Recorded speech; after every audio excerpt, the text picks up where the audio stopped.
Bismillahirrahmanirrahim. Alhamdulillahirrabbilalamin. Wassalatu wassalamu ala rasulillah wa ala alihi wa ashabihi wa mawalah wa ba'd.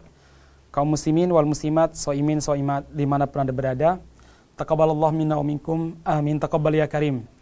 Mudah-mudahan Allah subhanahu wa ta'ala menerima amal ibadah kita di bulan Ramadan, dan mudah-mudahan Allah subhanahu wa ta'ala mencatat semua aktivitas kita sebagai kebaikan yang akan kita petik di hari kiamat nanti. Tak terasa kita sudah mencapai di penghujung bulan Ramadan, dan kita telah melaksanakan ibadah bulan Ramadan kurang lebih 29 malam, 29 hari, dan kita akan genapkan pada hari ini menjadi 30 malam, 30 hari. Kita berdoa kepada Allah Subhanahu wa taala, mudah-mudahan kita mendapatkan ampunan rahmat di bulan Ramadan ini. Amin amin ya rabbal alamin. Jamaah sekalian, di kesempatan kali ini kita akan masuk majelis terakhir dari bedah kitab Majalis Syahr Ramadan karya dari Syekh Muhammad bin Shalih Al-Utsaimin rahimahullah. Di pertemuan ini kita akan menggabungkan dua tema yang beliau tulis, yaitu satu babut taubah, yang kedua terkait masalah khitamus syahr, penutup bulan Ramadan. Terkait masalah taubat, jemaah sekalian, beliau mencantumkan taubat di sini karena bagi kita seorang muslim, taubat itu merupakan kewajiban setiap saat, kewajiban sepanjang hidup kita. Kalau puasa Ramadan diwajibkan sekali sebulan dalam setahun, sementara taubat setiap saat kita diwajibkan oleh Allah Subhanahu wa taala untuk bertaubat. Bahkan Rasulullah sallallahu alaihi wasallam setiap harinya bertaubat 70 kali, bahkan 100 kali. Dalam sebuah riwayat Rasulullah sallallahu alaihi wasallam mengatakan, "Ya ayuhan nas, tubu ilallahi wastaghfiruh fa inni atubu fil yaumi mi'ata marrah." Wahai manusia, wahai kalian, bertaubatlah kepada Allah dan mintalah ampun kepada Allah Subhanahu wa taala. Sesungguhnya aku meminta ampun kepada Allah, bertaubat kepada Allah sehari sebanyak 100 kali. Masya Allah. Dalam hadis riwayat Bukhari, Rasulullah sallallahu alaihi wasallam juga bersabda, "Inni la astaghfirullah wa atubu ilaihi fil yaumi aktsara min 70 marratan." Sesungguhnya aku beristighfar kepada Allah dan bertaubat kepada Allah Subhanahu wa taala dalam sehari lebih daripada 70 kali. Jemaah sekalian yang mudah-mudahan dirahmati Allah Subhanahu wa taala, taubat akan mengangkat derajat kita di sisi Allah Subhanahu wa taala dan memperbaiki amal-amal kita yang sebelumnya rusak. Rasulullah SAW pernah bersabda, "Wa'atbi'i as-sayyi'atal hasanata tamhuha." Lakukanlah perbuatan baik setelah melakukan perbuatan buruk, niscaya keburukan-keburukan akan terhapus dengan kebaikan yang kita lakukan. Sama ketika Ramadan, mungkin ada keburukan-keburukan yang tak sengaja kita lakukan sehingga mengurangi nilai-nilai ibadah kita. Maka di penghujung Ramadan, dan tentu di setiap hari di bulan Ramadan, terutama di penghujung Ramadan, kita bertaubat kepada Allah Subhanahu wa taala. Mudah-mudahan taubat kita tamhuha akan menghapus semua keburukan dan kesalahan yang kita lakukan di bulan Ramadan, sehingga amal ibadah kita di bulan Ramadan tetaplah sempurna, tetaplah lestari.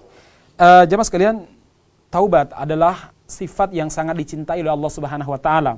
Orang-orang yang mensucikan diri dan mereka yang senantiasa bertaubat kepada Allah di setiap saat adalah orang yang sangat dicintai oleh Allah Subhanahu wa taala. Allah mengatakan, "Innallaha yuhibbut tawwabina wa yuhibbul mutatahhirin." Sesungguhnya Allah Subhanahu wa taala mencintai orang-orang yang banyak bertaubat dan sangat mencintai orang-orang yang mensucikan dirinya. Ma'asyiral muslimin yang mudah-mudahan dirahmati Allah Subhanahu wa taala, kita tidak akan bisa mendapatkan keberuntungan dunia akhirat kecuali dengan kembali kepada Allah Subhanahu wa taala, mengakui kesalahan kita, meminta kepada Allah Subhanahu wa taala untuk mengampuni dosa-dosa kita, sehingga rahmat dan ampunan akan turun kepada kita. Allah Subhanahu wa taala berfirman dalam surat An-Nur, "Wa tubu ilallahi jami'an ayyuhal mu'minuna la'allakum tuflihun." Wahai orang-orang beriman, kalian semua hendaklah bertaubat kepada Allah Subhanahu wa taala agar kalian betul-betul menjadi orang-orang yang beruntung. Ma'asyiral muslimin yang mudah-mudahan dirahmati Allah Subhanahu wa taala, sekali lagi tidak ada satupun hamba di dunia ini kecuali pernah melakukan kesalahan, hatta para nabi, apalagi kita sebagai manusia biasa. Dan sebaik-baiknya hamba adalah mereka yang bertaubat, minta ampun kepada Allah Subhanahu wa taala, tidak meneruskan kemaksiatan yang dia lakukan. Saudara-saudara sekalian yang mudah-mudahan dirahmati Allah Subhanahu wa taala, hanya saja para ulama memberikan setidaknya ada 6 syarat yang harus dipenuhi oleh seorang hamba agar taubatnya betul-betul diterima oleh Allah Subhanahu wa taala. Yang pertama, beliau menyebutkan antakuna khalisatan lillahi azza wa jalla bi an yakuna al-ba'ithu laha hubballahi wa ta'dhimahu wa raja'a thawabihi wal khaufa min iqabihi. Hendaklah yang membuat dia mau bertobat, membuat dia kembali ke jalan hijrah, istiqomah di atas siratal mustaqim, meninggalkan berbagai macam kemaksiatan karena dia punya rasa takut kepada Allah Subhanahu wa taala. Karena untuk mencari ridha Allah Subhanahu wa taala, bukan karena supaya bisnisnya lancar, supaya dia punya komunitas, atau supaya bisa nikah dengan ikhwan atau akhwat yang soleh ataupun soleha. Bukan itu jamaah sekalian, tetapi karena lillahi ta'ala, bahwa ternyata di jalan taubat dia mendapatkan rizki, itu adalah keutamaan dari Allah Subhanahu wa taala.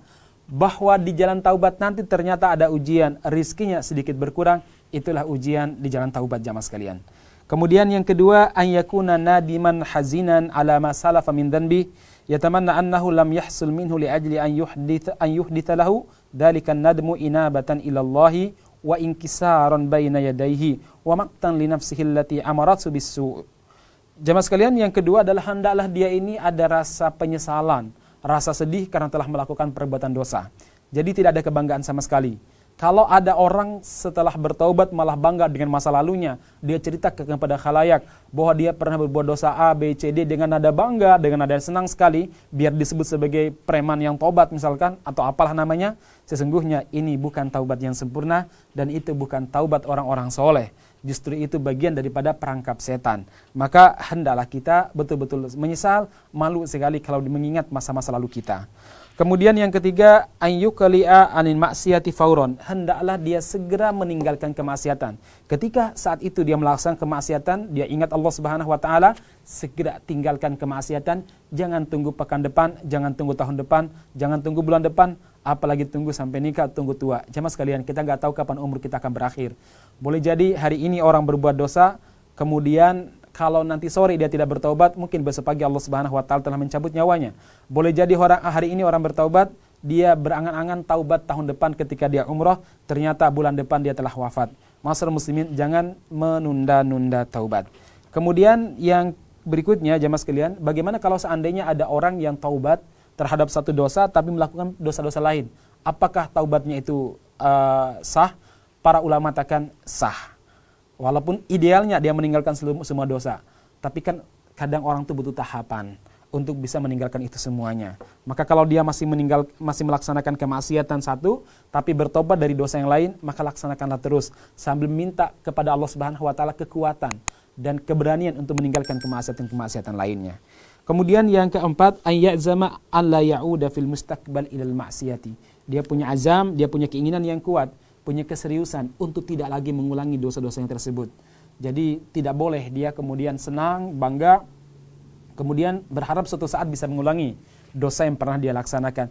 Kalau seandainya seperti itu yang terjadi, Allah Subhanahu wa taala tidak butuh terhadap taubat orang seperti itu. Dia harus memperbaharui taubatnya. Kemudian yang kelima, alla takuna ba'da intihai waktu qubuli taubah. Hendaklah dia melakukannya, hendaklah dia melakukan taubat sebelum waktu taubat habis. Kapan habisnya waktu taubat? Ada dua kondisi. Yang pertama, ketika matahari terbit dari arah barat. Kapan itu? Menjelang kiamat. Disebutkan dalam hadis, akan ada malam yang sangat panjang sekali. Orang-orang pada menunggu terbitnya matahari. Enggak terbit-terbit. Jam menunjukkan bahwa waktu sudah seharusnya matahari terbit. Dilihat di arah timur, tidak ada matahari terbit. Tiba-tiba pagi harinya mereka melihat matahari terbit dari arah barat. Ternyata matahari dia menuju Allah Subhanahu wa taala, minta izin bersimpuh di hadapan Allah untuk terbit dari arah barat. Setelah itu dia akan terbit kembali dari arah timur. Artinya kalau matahari sudah terbit dari arah barat, maka tidak ada lagi taubat, tidak akan ada bermanfaat iman, tidak ada bermanfaat taubat. Allah Subhanahu wa taala berfirman dalam sebuah ayat surat Al-An'am 158, Yauma ya'ti ba'du ayati rabbika la yanfa'u nafsan imanuha lam takun amanat min qabl au kasabat fi imaniha khaira. Hari di mana sebagian tanda-tanda kebenaran Allah Subhanahu wa taala akan datang. Pada saat itu iman tidak lagi bermanfaat bagi seseorang yang sebelumnya dia tidak beriman atau sebelumnya tidak melakukan kebaikan bagi dirinya. Rasulullah sallallahu alaihi wasallam bersabda dalam hadis riwayat Abu Hurairah radhiyallahu an, beliau mengatakan, la tazalu taubatu tuqbalu hatta tatlu asy-syamsu min maghribiha. Taubat senantiasa diterima oleh Allah Subhanahu wa taala sampai kapan? Sampai matahari terbit dari arah barat.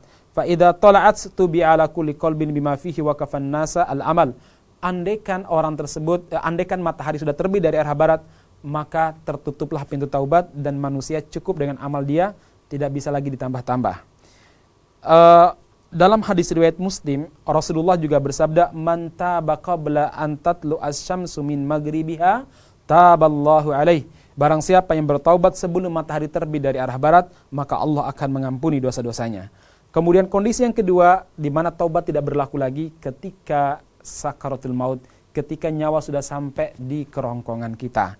Allah Subhanahu wa taala berfirman dalam surat An-Nisa ayat 18, "Walaisatit taubatu lilladzina ya'maluna as-sayyi'ati hatta idza hadara ahadahumul mautu qala inni tubtul an." Sesungguhnya taubat itu tidak berlaku bagi orang-orang yang melakukan kemaksiatan sayyi'at, sehingga ketika kematian datang berjumpa dengan dia mengatakan, "Saya sekarang bertaubat," padahal nyawa sudah sampai tenggorokan. Tidak bermanfaat taubatnya, jemaah sekalian.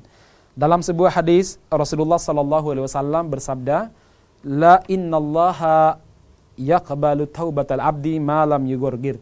Sesungguhnya Allah Subhanahu wa taala menerima taubatnya seorang hamba selama dia itu belum sakaratul maut. Hadis Tirmidzi dan juga diriwayatkan oleh Imam Ahmad. Jemaah sekalian yang mudah-mudahan dirahmati Allah Subhanahu wa taala, ini tentang keutamaan taubat. Mari kita bertaubat kepada Allah Subhanahu wa taala dan kita menjadikan Ramadan sebagai momentum untuk betul-betul mengevaluasi amal kita, meningkatkan amal ibadah kita.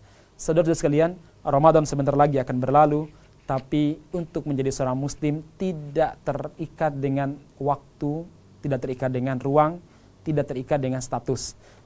Apapun kita, dimanapun kita berada, kapanpun kita berada, maka kita tetap menjadi seorang muslim yang taat kepada Allah Subhanahu wa taala, baik di luar Ramadan ataupun di dalam Ramadan. Seorang muslim bukan orang yang beriman musiman. Musim Ramadan baru bertobat, musim Ramadan baru infak, musim Ramadan baru dia membaca Al-Quran dengan serius. Tapi seorang muslim adalah orang yang senantiasa beriman kepada Allah, bertaubat kepada Allah haitsu ma kunta, dimanapun dia berada. Tidak dibatasi jarak, tidak dibatasi waktu maupun ruang. Itulah seorang muslim. Jemaah sekalian yang mudah-mudahan dirahmati Allah Subhanahu wa taala, Ramadan telah mengajarkan kita banyak pelajaran. Ada kebiasaan menjaga nafsu. Ternyata kalau kita niatnya serius, kita mampu menjaga nafsu kita. Tinggal kita mau apa tidak.